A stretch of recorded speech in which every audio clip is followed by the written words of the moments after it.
Good evening. You're listening live to the Extreme Movie Show. I'm your host, Rob, broadcasting to you, as always, from the Extreme Studios in the Pine Hills Palace, just west of Orlando, Florida. I have from the great Midwest RDV, gun nut enthusiast himself who knows everything about all sorts of stuff when it comes to that, or at least he likes to think so when we talk about movies. And the reason why that's important tonight for all you listeners out there is we're going to be discussing Gerard Butler's latest movie, Kandahar.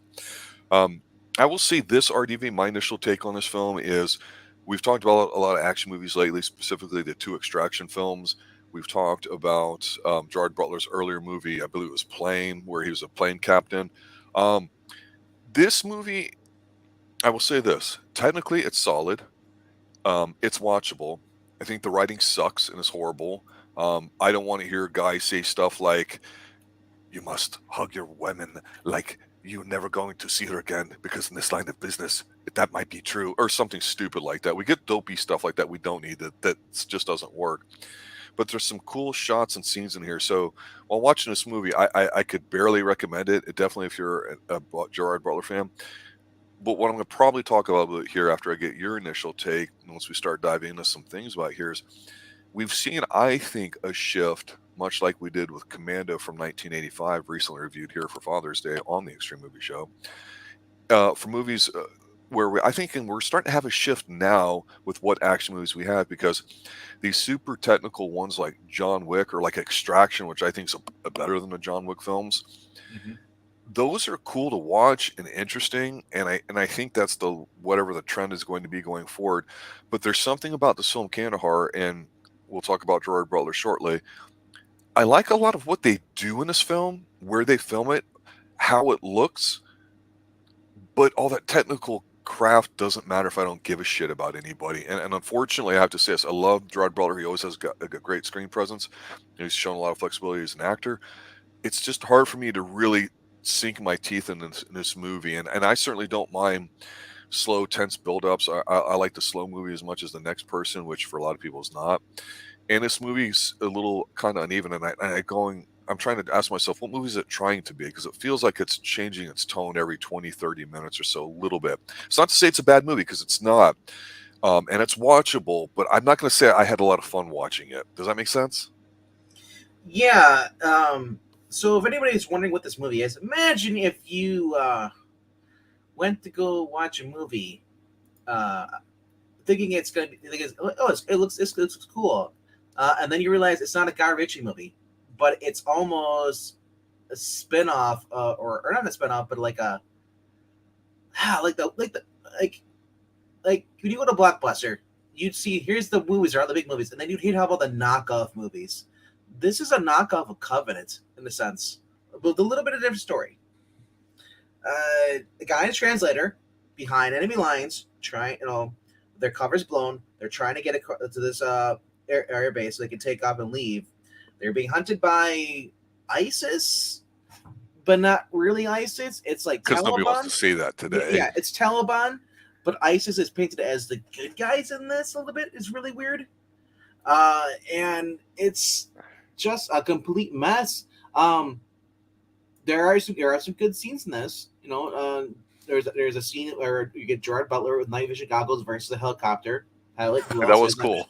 That That was was cool. cool. Like, I mean, for the most part, though, it's just them fleeing, and like they go to this warlord for help. The guy, and the guy he's with, translator, he's like, I know who you are. You're the man who basically raised this city, and and just he's like, hey, it's nothing personal business. I just sell it to the high. I raise the city. I don't do it, and I sell it to the Americans. I sell it to the Russians for profit, highest bidder.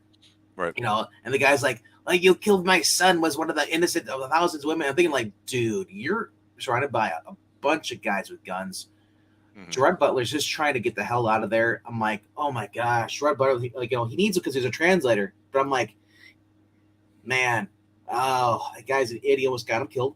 But Yep. luckily, the warlord, which is the most unrealistic thing to begin with, it's already an unrealistic plot. But this guy's like, oh, so you know the guys believe an eye for an eye. Here's a gun. Shoot me, pussy.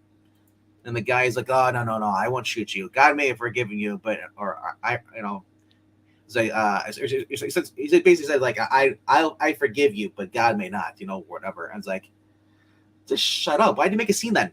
If you're not going to do anything, it's just too much drama. And then you got Right. Gerard Very Butler. talky. Gerard Butler is just constantly apologizing. He's like, "Oh, I'm sorry, I had no idea." I'm like, dude, the guy left the country when he was 16 years old, came back, and not only was he lied to by a CIA operative that or handler or working, that Gerard Butler was working for, and oh my gosh, don't even get me started about the handler guy. The guy who plays Roman in this, he his character is just the most retarded character ever because like one he almost looks like he's convert to Islam, so he's already basically playing. He's a double agent. Yeah.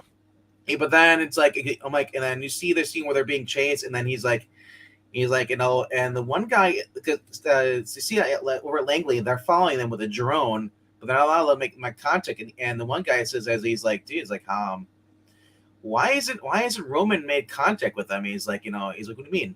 He's like, sure, where about? He's like, well, yeah, the fact that this is my guys, I'd be on the phone every 10 minutes trying to get help. These guys out there. So they basically purposely paint Roman as a bad guy right away. So like, okay, this is gonna be Roman's gonna betray him.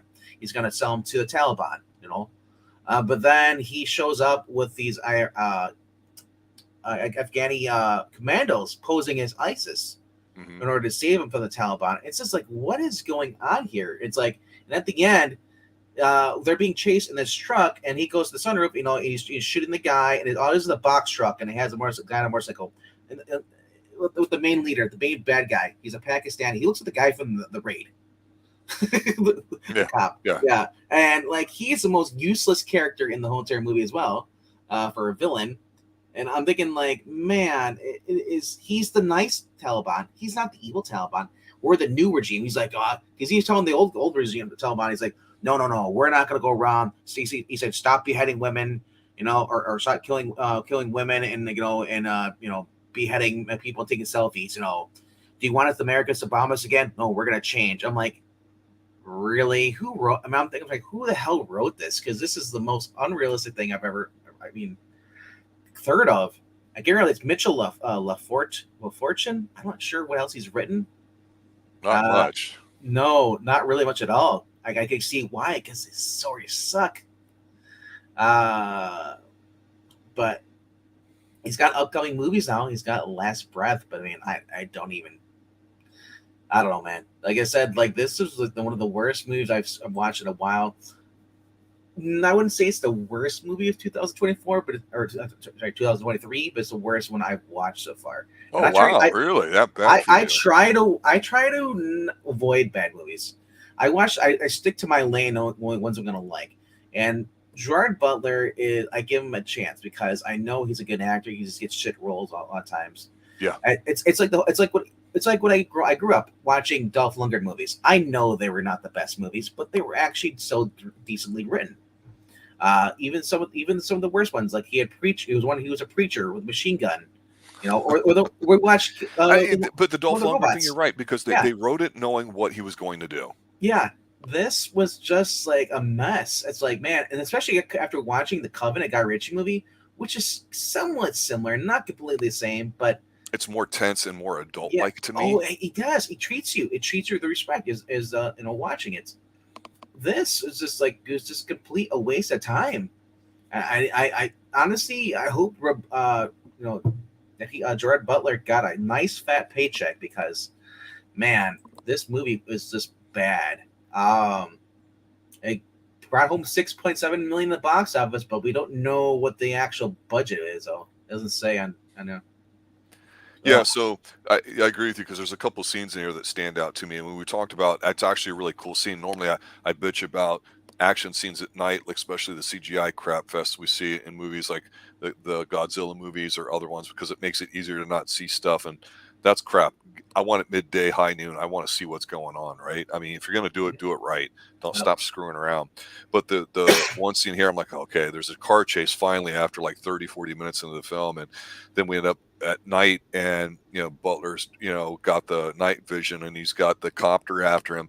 And this is a kind of a cool little back and forth because it's not unique in that we haven't seen a a helicopter trying to chase down somebody on the road. But it's kind of cool because it's in the desert, and I like where they shot it and how they shot this film, because it you feel like you're drawn into this place. And Gerard Butler has what I like to call a very good troubled brow. He looks like he's, just not sad, but like, concerned. I mean, he needs to do a Father's Day movie, and I don't care if it's an action film or not, because he's got that. And I know he's done the romance stuff in the movies for the ladies, and I get that. Go do it, Gerard.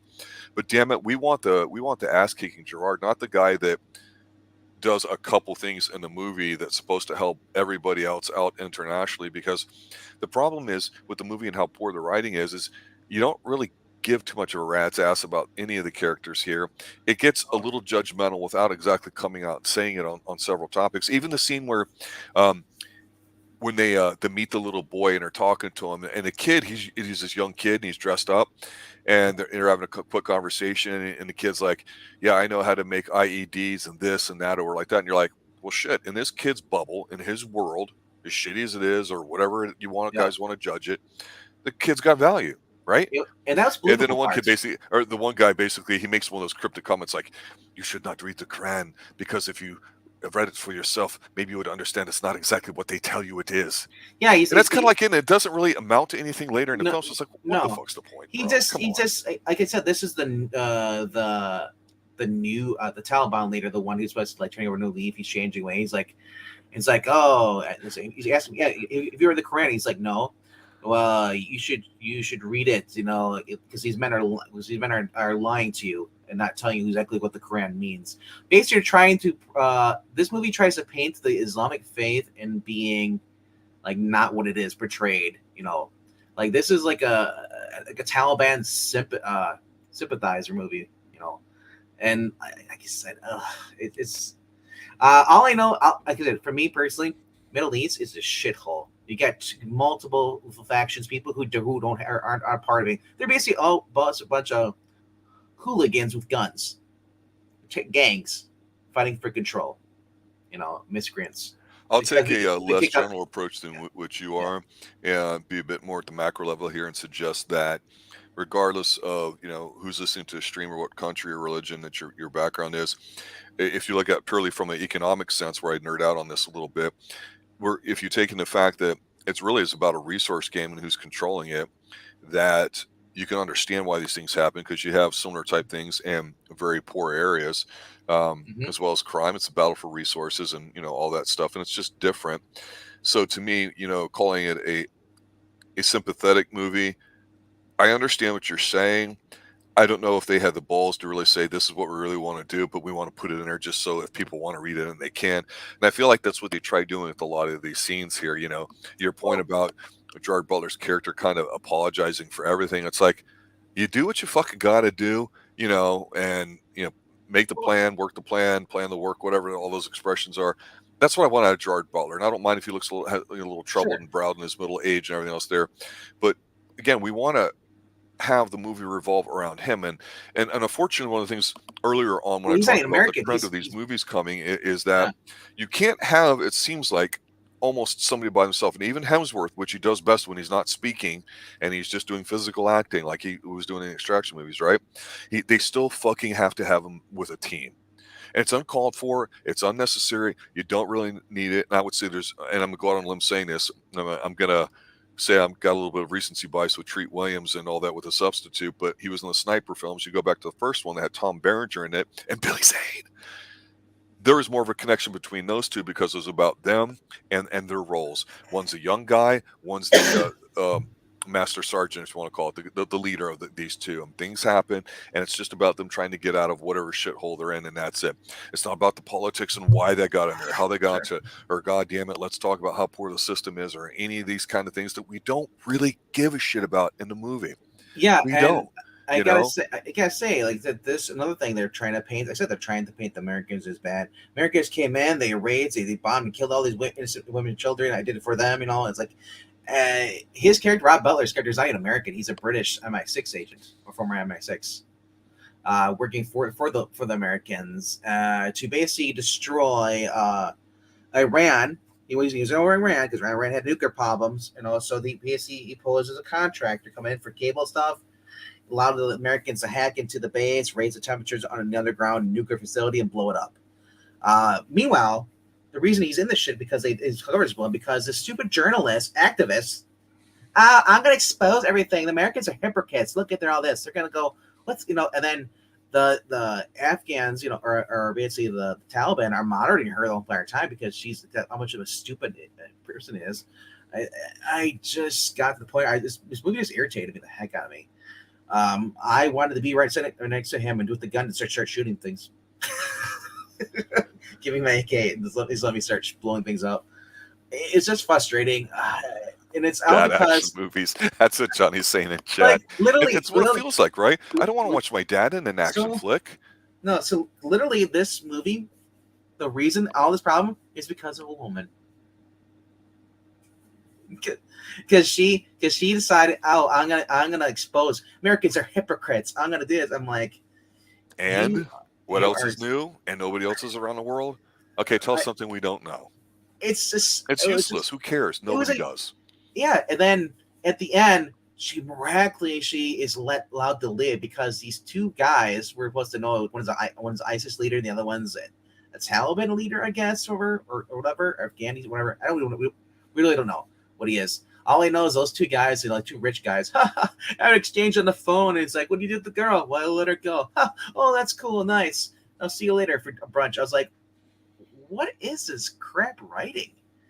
It's crap writing. The only thing that was good about this movie, and that's probably where they spent the most on budget, was basically on the scene where all the explosions, the pyrotechnics. That was probably where the money went to. And Gerard Butler. The rest of it is just like, let's just get this guy who's never written anything before, give him a chance, and then you read the script? No, we'll just go with it. We got Gerard Butler. He can pull it off. It's like, dude, Gerard Butler. If you're a diehard fan, I would say watch it once.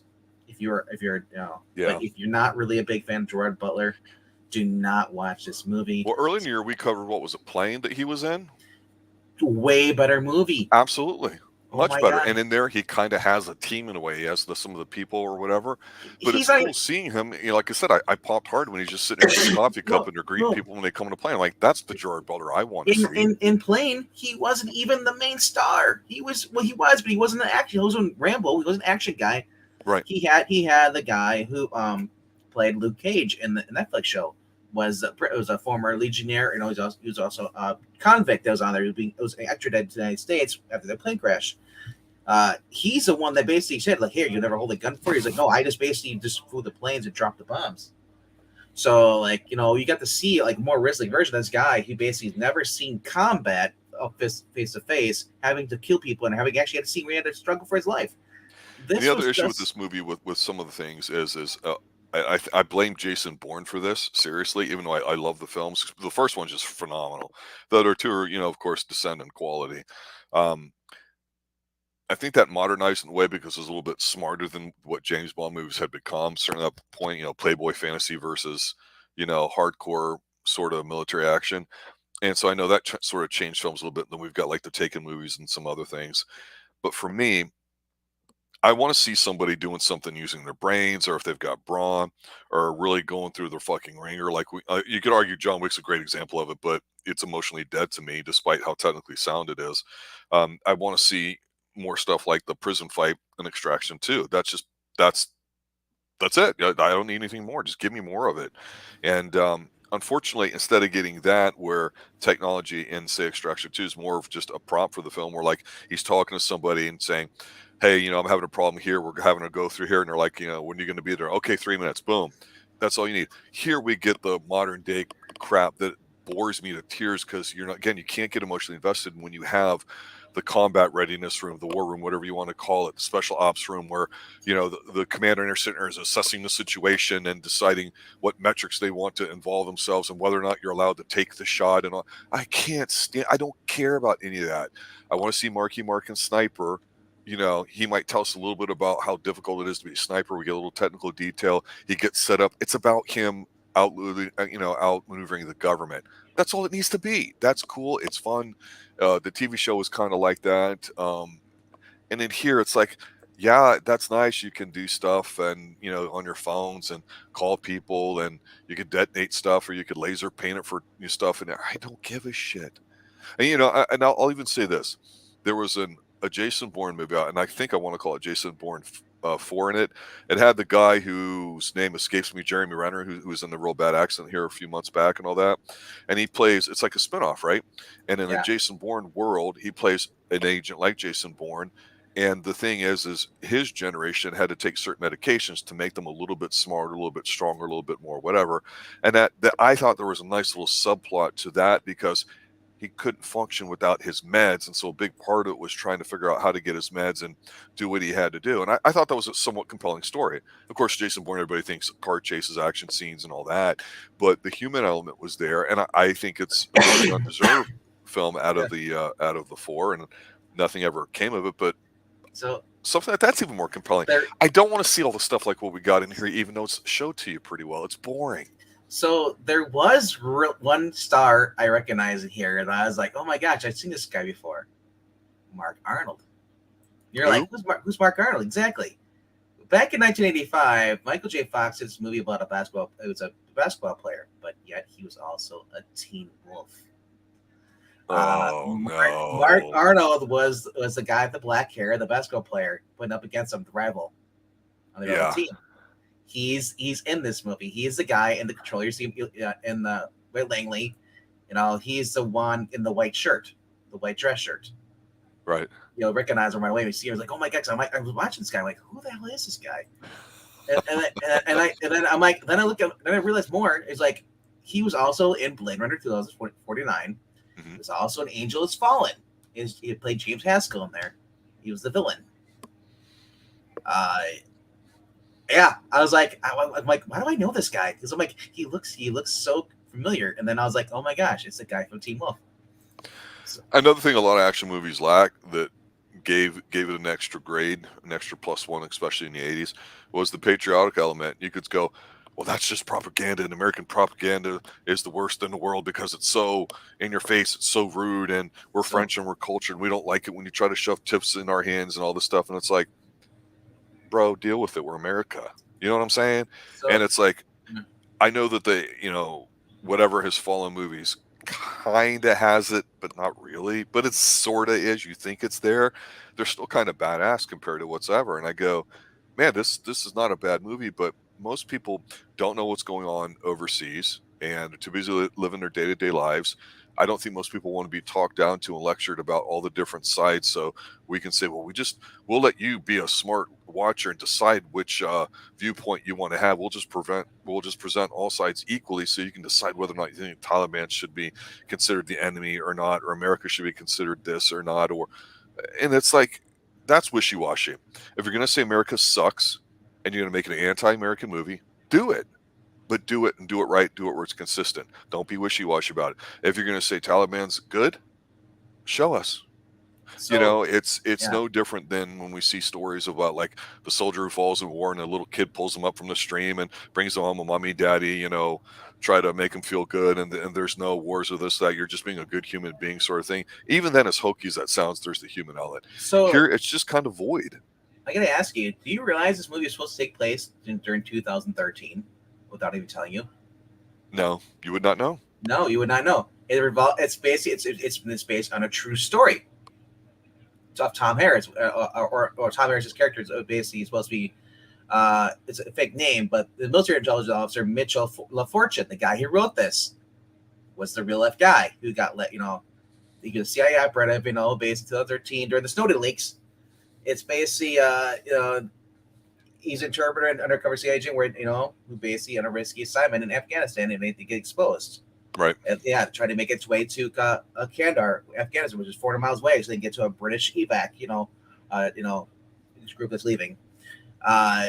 So this was supposed to take place during 2013, but no even telling you whatsoever. But it's based on a true story, and I guess it would have done better with a little bit of Hollywood bullshit. So I'll make this weird comparison here. I'm watching, I think, last year's American Horror Story, which takes place in the early 80s. And of course, you've got supposedly the AIDS epidemic. Ryan Murphy gays everything up in a rather extravagant, flamboyant style. So if you like that sort of thing, you get what he's trying to do, and some seasons are obviously better than others. There's obviously the political one a few years ago, and this one's interesting because there's a cop who's a closet homosexual and lives with a writer, and of course everything ties together. So Murphy knows how to put stuff together, and usually a few episodes in, there's a big twist. There's a serial killer going around killing some of the homosexuals, but there's also this weird disease, not AIDS, that's whatever. But by episode 3, you're getting all the hardcore government conspiracy stuff about like the diseases on Plum Island and how we took the Nazis over from Project Paperclip, or I'm sorry, it was a Paperclip or Ultra. It's Paperclip, I think, but they may have mentioned Ultra. And so everyone acts like, oh my God, this is just made up stuff or whatever, when the stuff's been around 20, 30, 40 years and people know about it. And it's interesting because it's based off of something real. And we know that Murphy's going to like have very flamboyant characters and stuff in it. And that's his right to do so. That's his vision of how he wants to create stuff. So again, he's at least consistent with what he wants to do and how he wants to present it. And it might offend you if you're heterosexual, watch two guys kissing or making out or crotch grabbing or this or that. It doesn't offend me in the sense that, again, here's somebody that's trying to do what they want to do, but he's consistent with it. You know what you're going to get. He's not trying to bamboozle you. He's not trying to trick you. It is what it is. It's just like those B splatter movies that we've talked a little bit about here, or the exploitation movies of the 70s. They're trying to be what they are, and that's it. This movie, I'm going, what are they trying to do here? Are they just trying to like top all the squares of what they think a modern action movie would be? Because you've got Gerard Butler. I don't need anything else. I mean, Gerard Butler could be working by himself. He could fall down like a woman running away from the Taliban and sprain his ankle, and he could be lost, stuck in a desert in the middle of the overnight with the hyenas coming after him, and I'd be compelled to watch it. I don't need the talking. I don't need the messaging. I don't need all the fucking cell phones. I don't need to see all the 50 million expensive Bugattis and Ferraris and all the other expensive cars by all the Ayatollahs or whatever the hell in all their buildings. Although they look cool seeing it, it doesn't add to the story. It's just there. It's a pretty backdrop. Again, it needs to be a tool. And going back to Mission Impossible, we saw, was it the Burj Khalifa or whatever the name of that tallest building in the world is or was at the time, that he climbs up. So you get this whole setup piece in Mission Impossible, not only of him climbing it, even though he does a lot of his own stunts, but you get great viewscapes of what the city looks like and all that. So to me, regardless of your politics or your thoughts about America or the Middle East or any other part of the world, the city and this tower is being presented in a way that's central to the story. I don't think it's presented in a negative light for the town or whatever, because you're like, holy shit, they put a lot of money in over there. And if you don't know what they're trying to do and where it fits in, you don't realize just the amount of infrastructure that's there. And it was cool, but then it doesn't end there, because what do you get? Sandstorms. And you get the big chase in it, which is cool, right? So that's crafting something based off what you're given in the location. You're like, here we don't get it. They've got beautiful desert backscapes. The night vision thing was cool. I got to admit that. There's some motorcycle chasing. If you want to call it that, it's just boring. Yeah, Am I wrong? I gotta say, I'm a little pop for sandstorms whenever you're looking at the desert, because I always think of the Mummy, the giant sandstorm where in the plane. Yeah, you gotta have a sandstorm, and then right? Dude, sandstorms are a natural occurrence over the Middle East, so you gotta have that. At least, yeah. Ed was asking, "How do I watch this?" Well, if you want to spend $20 digital, because this movie just was in theaters around May 26th. I think it's already out. It's not in any of my theaters. So, I was playing this some here locally, but I totally forgot to see if it had been 3 weeks, 4 weeks, whatever that time frame is to do it. Because I'm in the dark, not going to the movies. I would rather watch it at home. And I'm going, man, this looks kind of good. It's Gerard Butler. Maybe I'll watch it. And it's like, I ended up doing it, and I regret it now, honestly. It is available on the pirate sites, HD copy. But I would say, it's not even worth the hassle. I would just wait till it hits $5 at Walmart if you really want to spend $5. Or you know what? I'll say this: my German Shepherd Daisy, my Czechoslovakian Shorthead Red, purebred here. She's got great bloodlines. She's got the zoomies right now, running around knocking things over, grabbing my clothes and just making a mess. That's more action than you're going to get in this movie. Just saying. Yeah, I looked up on Blu-ray.com. Doesn't have a release that day for this at all. All right, IDV. Final thoughts on Kandahar. Kandahar not. Yeah. Kandahar, Kandahar. It did not do well. Daisy, Max, stop. I wish someone would have told the director, stop, we're done. Take two. You know Then, what, bro? I can't wait for the unreleased version there, the well, X-rated one that's got all the it, super deleted scenes, man. It'll be graphic. It'll be sick. I mean, how No. much plot convenience does the main bad guy at the Taliban in this? Not only like he's at the guy who's like you're at the meeting and at the council they have they have their little secret meeting, and the one guy is like he's like oh this is the way we should go back to doing whatever we want because he's like the guy doesn't like the new way the guy's doing. He's like it's like the guy stands up and this is a small little dude like he's probably like 5'8", 5'9". I mean, and like he's scrawny, and he looks like the I said he looks like the actor from uh Assassins and the Raid, the short little guy, and he's telling him he's like, remember they're both standing up. Remember who got you a seat on this console here, like and it's like so later on in the movie he's like he's hey bro remember I didn't mean to put I need you to do me a favor go get these guys like well guys like I don't want your money I want to see I want to be charged the Pakistani over like he's like sure whatever that guy fortunately ends up dying later. Gerard Butler is rescued. So like, it just like it was just the weakest hero or weakest villain I've ever seen. I mean like man, I hate like Ginny on Walking Dead or for the Walking Dead. Mm-hmm. She's a useless villain. Just lets everybody else do it. She's annoying. She's uh, Go home heat. yeah. I'm just at this point like oh, and then the guns. The guns were weak too.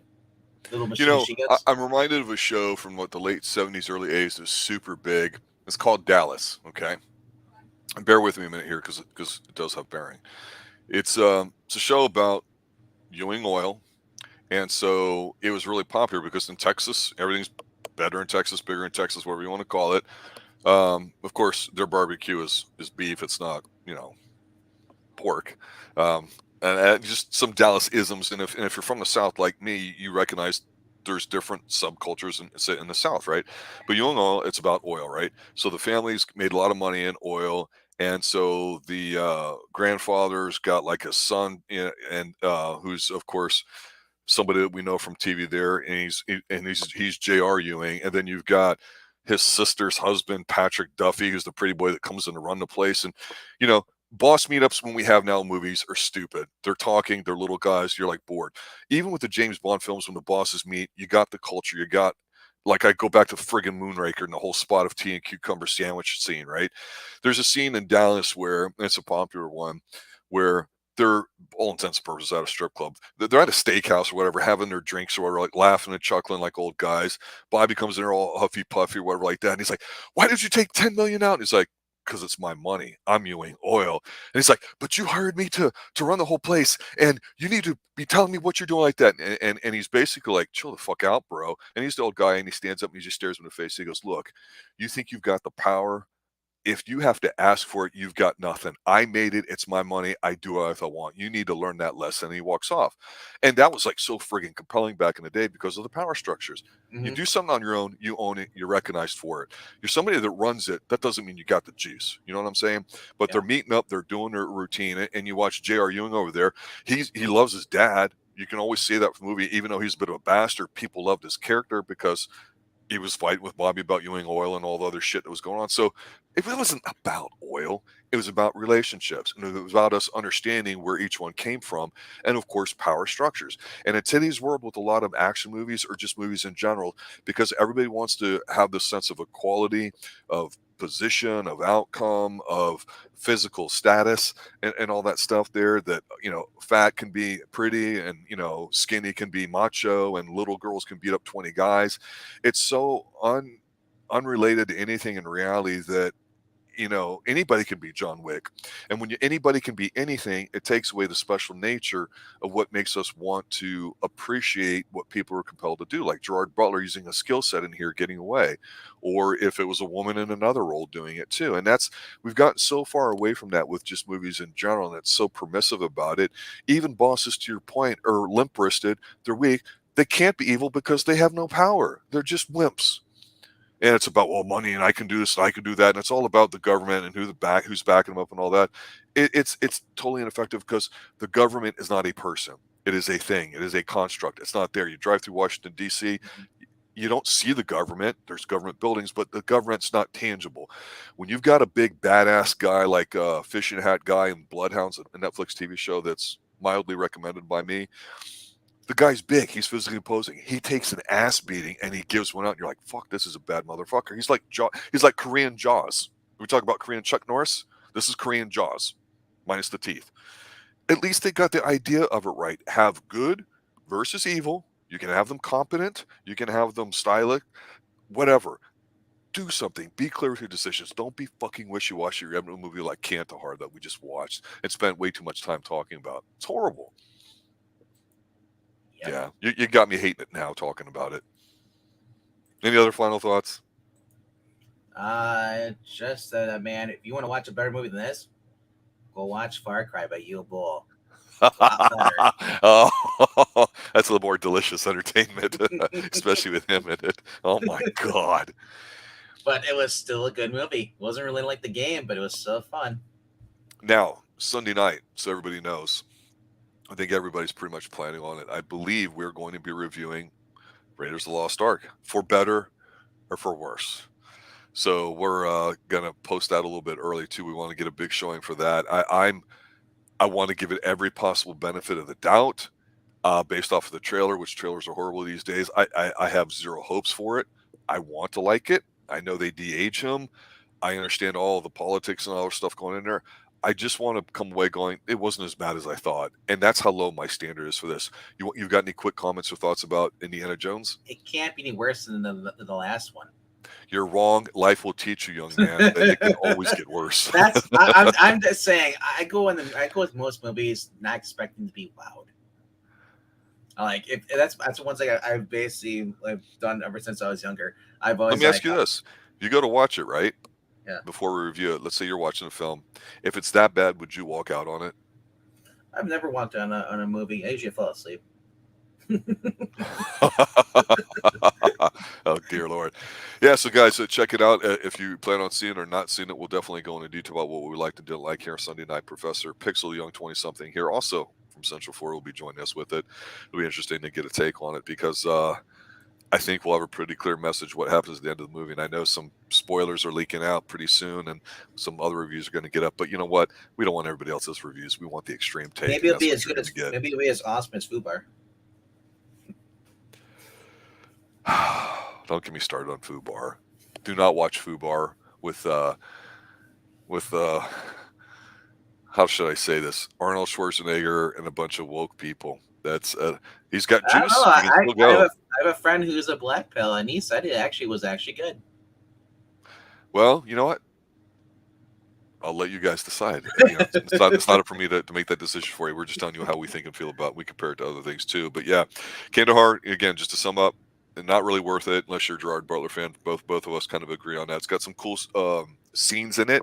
It's shot pretty well, but it's pretty dull and boring. We don't really care about any of the characters about it. Unless you're hardcore, got nothing else to do, or you just have to see every Gerard Butler film, then there's better things out there currently, whether it's Extraction or actually Gerard Butler's earlier movie from this year, Plane. A lot better than I thought it was going to be. It's very good. It got everything right that this movie gets wrong. So definitely check that out. We of course have reviewed that here on Extreme Movie Show too. We are Gerard Butler fans after all. All right, guys. For RDV, who I want to personally thank for showing up again Tuesday night here from the Great Midwest, and I'd like to thank all you guys for showing up here tonight too, checking us out. It's amazing. We have some scheduling conflicts with Wayward Pines over the past 2 weeks. Our show that we're finishing on Professor Pixel and I. And we just got a ton of views for it too. And I'm like, that's weird. We got more than usual, and I'm happy for it. So, and shout out to that one person who just subscribed to us within the past day or so. That is correct. We're at 93. Yeah. Share this out, guys. Let us know what you want to watch because we'll do some more reviews. Yeah. 80s is what we like to base everything off of and venture off from that, because that was my formative years. And yours, I would venture to say, would be the 90s. So we got that stuff pretty covered. There's definitely a little bit of a drop off from the 80s into the 90s and a little bit of crossover, but that's why we have the young Professor Pixel here who knows nothing about any of this stuff. It's always fun to get his reaction and a different perspective, much like everybody else that listens to the Extreme Movie Show. Have a good night, guys. Take care. Stay extreme. Yeah, I had to give up too several episodes in, Ed. Yeah. Good night now. I gave up my mother. You killed my mother. Stop, or my mom will